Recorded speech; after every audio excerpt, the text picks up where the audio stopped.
Hello guys and welcome back to another Galacticraft tutorial with me Bashful Brit. As you can see, we're here on the moon today and there's some things that I'm going to be showing you guys how to get set up and how to get a sustainable oxygen supply on the moon, and just basically show you guys how to basically survive up here on the moon for a little bit so you can go around, do whatever you need to be doing and not have to worry about going home back to Earth too much. As you can see, I've done some things here. Basically, I've had a little bit of problem with my recording software today where I recorded a lot of things. It didn't detect my microphone. This is the second time I've had this problem now. I recorded 5 episodes before I realized. So I've missed. So I'm going to have to go back and redo episodes of everything that I've done.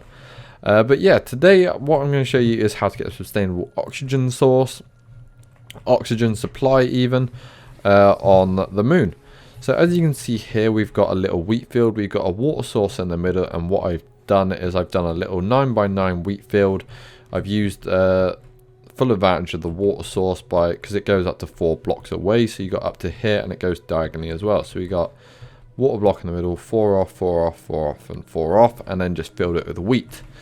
This will give you a sustainable oxygen supply up here on the moon. And I'll quickly show you guys what I've done below. I showed you guys all this in an episode before. Trust me, it's just damn recording software.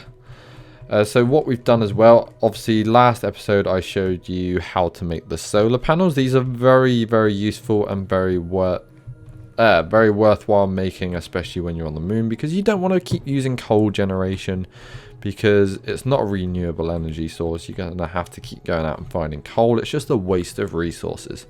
So your best bet is to go get these advanced solar panels. They're not too difficult at all to make. They're going to take a little bit of grinding work, but it's worth it. You want at least, I'd say at least 5 up here for the time being.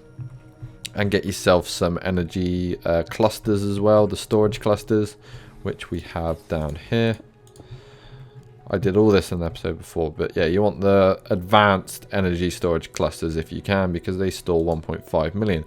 So what we're doing is doing like a little daisy chain down here. It's coming in, it's going to filter through this one, come down, go through that one, and then into this one. So we can have up to 7.5 million redstone flux stored in there, which is more than enough, because once the sun goes down, obviously you're not going to be generating any more power, which is no good. So you want to generate as much as you can and store it, so when nighttime cycle is going through, you actually got enough energy to sustain your oxygen supply systems and to sustain your collectors as well. So basically what I've done here is, like I said, I put a little wheat field up there. It's a little 9x9, and we put some oxygen collectors down below. They collect 120 oxygen per second. We've got 8 here in total, which is a total of 960 oxygen per second. The way that I do this is very practical. Basically, because you can stack it and you can just keep doing this over and over again. So we can come down and just carry on like this and just go down as far as we want. Just be careful, the lower down you get, obviously the less it's going to be collecting. Let's just quickly delve into this side quickly, and then obviously you can get your oxygen pipe and just run that down like so. So you can just have an array of these and it will keep collecting oxygen, but just bear in mind it will take more power the more that you have, but you will collect more oxygen over time. So that's pretty much what we got going down here. Now we've just added an extra 240 to that, so that's now 1200 oxygen per second that we're pulling in, which is fantastic. So we're going to cover that one back up. I like to keep everything sealed just in case I want to do like a little sort of a service tunnel. I'll show you guys what I've done on the server in the next episode, and we'll cover everything on there, and I'll show you guys exactly how I've set it up, give you guys a little bit of inspiration. But what we got here is a sealed room as well. We put an airlock on here, which is pretty simple to make. I'll quickly show you guys. You got your airlock frames, which I've showed you how to make before, with the concentrators. You get 4 of them per recipe, and then the other thing you need is a fallen meteor. I'm not sure we have any around us at the minute, but that's not a problem at all, because I can spawn one of them in and just show you guys what they're going to look like. I believe I can spawn them in. There we go, fallen meteor. So if we grab one of them, place it down. Basically, these will fall in, and I think it's 100 block radius of where you are. So if we were to place that down like that, it will turn out red. There you go. It'll make an explosion sound so you can hear them. And then basically, you just want to mine this thing. I'm in creative, so it's not going to work. But basically, if you go up to it when it's red, it will burn you like so. Because it's obviously red hot. If I wasn't in creative, I would have taken fire damage, and you don't want to be doing that. So you want to keep your distance if it's red when you mine it, and then you're going to mine it, and you're going to get this thing called raw meteoric iron. You're going to need 2 of these to make your airlock controller, which is what you're going to need if you want a sealed room. So you're going to have to come to the moon and try and find 2 of the meteors, and then you need to make them into plates, which is just in a compressor with coal, or you can use the electric one, which is going to run off of power. It's up to you, entirely up to you. I showed you how to make them in the last video. And that's going to make this. So you can make your airlock, and I don't think I've showed you how this works yet. So we're going to have a quick look. There's basically a lot of different options you can have in here. You can have it open on a redstone signal. So it will only open when you apply redstone to the controller, not to the frame, just to the controller. You can do it when players within, you can set the distance to 2 meters, 5 meters, 10 meters. Like so.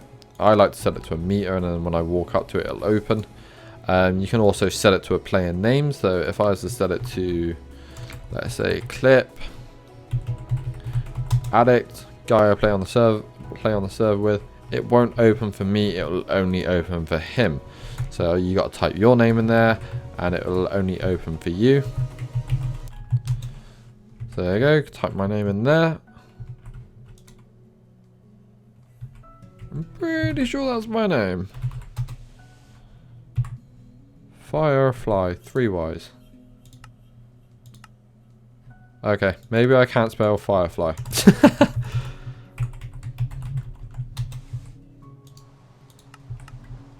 There you go, and that'll only open for me. Fantastic. There we go, we got that working eventually. As you can see, that meteor is slowly changing colour as well. It's cooling down. But yeah, so you only need 2 of them to get yourself an airlock controller, and then you can have a sealed room. And I'm going to show you how to seal that in a second. And we did actually have a meteor fall down next to us. There you go. Says you heard the explosion thing as well and all of that. So you can hear them. But yeah, so now we're in here. There's one thing I want to show you before I show you this. And it's the... Where is it? Not the oxygen sealer. Not the compressor. Not the sealer. It's the bubble distributor, which is this one here. This is basically going to make you an oxygen bubble. If we come on down here, I think we can probably maybe get something going. Let's just go like this quickly. I just want to show you this. I did show you guys in an episode before. Like I said, it bugged out and screwed me over, basically. Thank you very much, Fraps. So let's just quickly hook this thing up here. This, if you don't have a sealed room or oxygen sealer, you can use this to start off with. This is basically going to make you a little bubble. It's going to use 160 oxygen per second, and it's going to have an internal storage on it as well. This is basically going to draw oxygen from this. So you can do your little wheat farm and do a bubble thing while you build this. It will save you on oxygen tanks. Or you can just set up a compressor and just have several oxygen tanks on rotation, if that's what you prefer. But no, this is what I started off with. Made myself a little bubble thing while I built other things around and started building a sealable building like that. And it's basically, I built the farm, got the bubble going, and then I can sit and live and breathe in this bubble. If you have a look here, I can take off my gear. Let's just go into game mode 0 for a second. And if you watch, we step out this bubble, oxygen setup's invalid, we start taking damage, come back in the bubble, we're all good and fine. It's because we took off our oxygen mask. So we place that one back on, and obviously go outside, we're fine again. Just quickly go back into creative. So yeah, that's a really useful thing to get started. It doesn't use as much oxygen as the sealers in here, as you'll see, and it doesn't use as much power, I don't believe. 125. 125. So it uses the exact same amount of power, but it does use a lot less oxygen. So we can disable that one. Don't really need it. I don't like messy cables. That's why I tie everything in underneath the floor. I can get rid of these schematics as well. I did do a dungeon video as well, showing you guys how to do dungeons, and obviously it didn't record, so I'm going to have to go find another dungeon to show you guys that. But if you come in here, as you can see, we have everything sealed. We got this thing called an oxygen sealer. This thing's fairly simple to make. It's just fan, aluminium, steel, basic components, which I've showed you guys how to make several times before. And if you have a look, you got GUI in here, it will tell you it's using 320 oxygen per second, so double what the bubble thing makes. But it gives you a sealed room, and you have no worries about walking out of it unless you exit the airlock. But yeah, this has an internal storage again with energy and O2, and it's fairly simple to wire up. When you wire this thing up, you're going to have to use sealable blocks, so that cables and pipes can pass through walls or floors or ceilings and not compromise the integrity of the room or break the seal whatsoever. So as you can see here, we've got sealable oxygen pipe and sealable heavy aluminium wire. To make these, they're fairly simple. It's basically you take 2 bits of tin decoration blocks with whatever you want in the middle. This also works for Buildcraft pipes as well. Very, very useful stuff. Because you can transport a lot of things around using Buildcraft. You got fluid pipes as well, so you can pipe fluid in and out of your base and not worry about damaging the integrity of it, which is pretty cool. And to make the tin blocks, I think I showed you before, fairly simple. 1 piece of stone, 1 piece of compressed tin, give you 4 of them. So it's a very cheap building material to use if you want to build your base, but it is very fragile. You break it very easily. I'm in creative, so it doesn't count.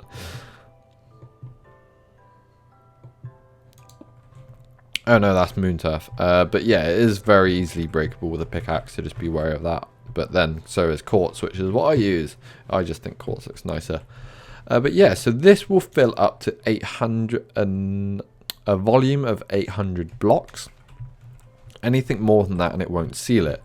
But if you do have a base that's slightly bigger than that, don't worry, you can stack these things. You can go like that, and it will stack, and then you can just add as many as you want. So that's going to be 1600, that's going to be 2400 volumes. So you can have a huge ass base and just have a ton of these in set up like so, just anywhere in your base. Have it like that, and you can just have an absolutely huge moon base if you really wanted to. Obviously you wouldn't put it right next to your door, but this is just an example. So we're going to go like that, and then we got tons and tons. But beware, this is going to use a hell of a lot of power, probably more than you can store, so don't go crazy. If you do, make sure you get more solar arrays, more storage clusters. Just make sure that you're sorted, especially with the oxygen as well. You're going to have to put more collectors and stuff like that. But that is pretty much all I wanted to show you guys for the episode. Just a quick one with the airlock. You want to make your frame like this and put your controller on the top. I think you can put it on the sides as well. I tried putting it on the bottom and it didn't work. So just bear that in mind while you're playing around with this.